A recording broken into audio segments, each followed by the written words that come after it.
Welcome to the Banker Lamp. Please enjoy the video. You'll start by getting hardware and system settings aligned. Plug your headset or mic into the correct port, then set that device as the default input and output in your operating system. Once done, make sure no other app, like Discord or OBS, is holding the microphone exclusively. Close them or disable exclusive mode.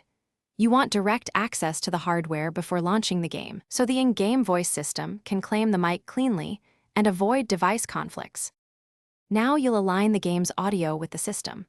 Open Ready or Not's audio settings and explicitly choose the same input and output devices configured earlier.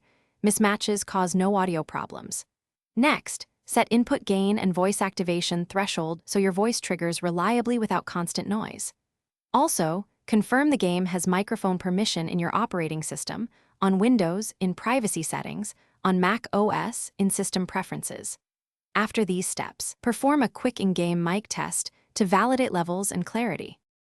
Finish by verifying voice chat in a private lobby or with a teammate while using push-to-talk.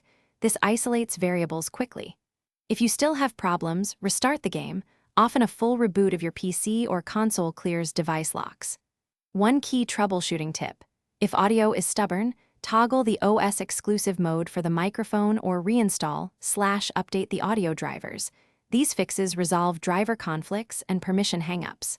If nothing works, switch to a different USB port or test another headset to isolate hardware faults. Thanks for watching. If this was helpful, leave a like and consider subscribing. See you next time.